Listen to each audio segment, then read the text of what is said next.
when the weather outside is cold and blustery, the only thing I want to be eating is warm comfort food. And for me, that means a casserole. Today on Making It Modern, I'm gonna recreate this Frankfurter Crown casserole from 1968 and then update it by turning it into a savory sweet potato and sausage casserole that is both easy to make and delicious to eat. In general, you can consider anything cooked in a casserole dish, such as some meat, vegetables, and a splash of liquid, to be considered a casserole. But the meals Americans call casseroles are often cooked with canned condensed soups. This rose to popularity during the Great Depression, when homemakers were looking for an inexpensive way to make a filling meal or needed a way to stretch leftovers. The heyday of the casserole is usually considered to be the 1950s, and then slowly declined through the 1970s. I bet you grew up eating at least one casserole that was originally from this time period. The one my mother always made was a steak and rice dish that I hated. The rice was mushy and it was covered in this kind of soury, musty sauce. And the steak was so tough that I could have sworn my mother cut up my dad's boots and threw them in the pot.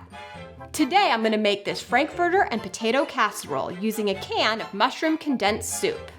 Hopefully it'll turn out better than my mother's monstrosity.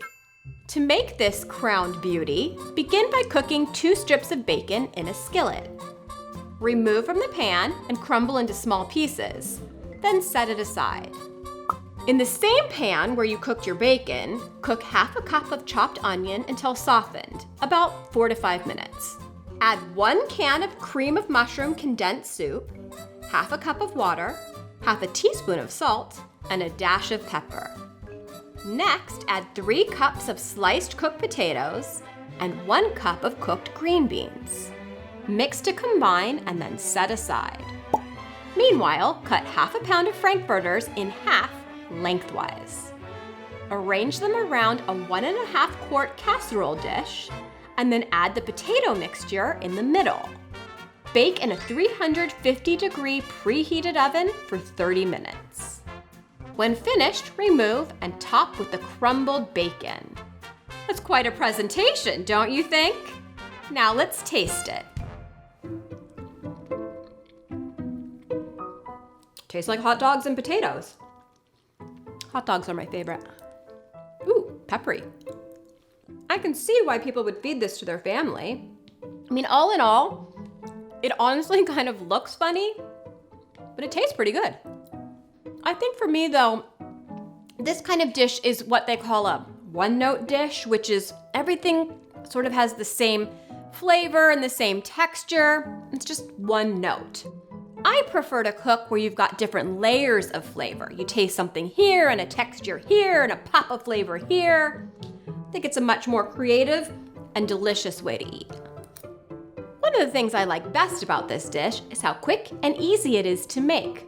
You basically just throw a whole bunch of ingredients into a casserole dish and bake. But I'm not a huge fan of canned food and the reliance on preservatives in the canned soup.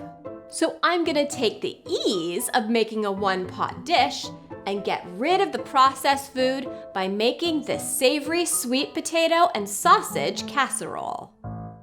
Begin by sauteing 1 diced medium onion and 1 diced orange pepper over medium heat until softened, around 5 minutes. Then add half a pound diced sausage to the pan. I used a pre-cooked sweet chicken and pepper sausage, but really, any sausage will do.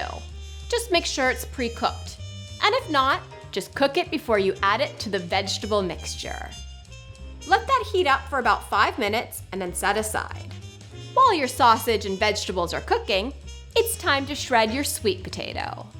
In a food processor, shred 1 medium peeled sweet potato, then add it to a square casserole dish. Toss it with a bit of olive oil and salt and press it into the bottom.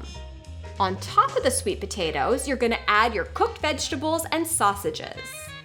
Cover with a layer of baby spinach and 12 cherry tomatoes cut in half. Then sprinkle with 3 tablespoons of crumbled feta cheese.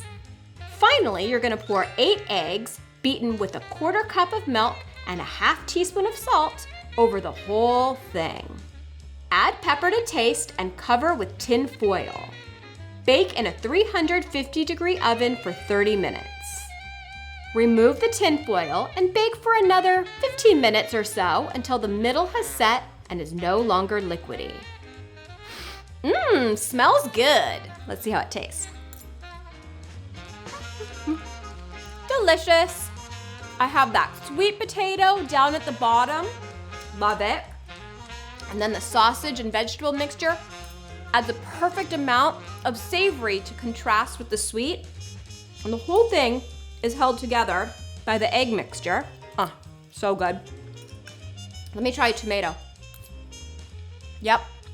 The tomato adds a burst of acid, which just enhances all of the other flavors. This is a delicious casserole. Though casseroles had their heyday in the 1950s, there's nothing keeping us from bringing back these simple and economical meals. By substituting eggs for the canned soup, we can make a healthier and chemical-free version with all of the ease of the original. And that is how I make it modern. If you liked any of the home goods in today's video, you can find them at my online store, retrodepot.co. Just click the link in the description box below. By substituting eggs for the canned soup, we can make a healthier. By substituting eggs for the canned soup, by substituting eggs for the canned soup, we can make a healthier and chemical-free dish with all of the ease of the original. Hold on, let me get some tea. I feel like if I have my tea, we're like in the middle of shooting and I'm making tea. By substituting eggs for the canned soup, we can make a healthier and chemical-free dish. Wait, let me get it in my head. Chemical-free dish with all of the ease of the original. I'm sorry. Hold on.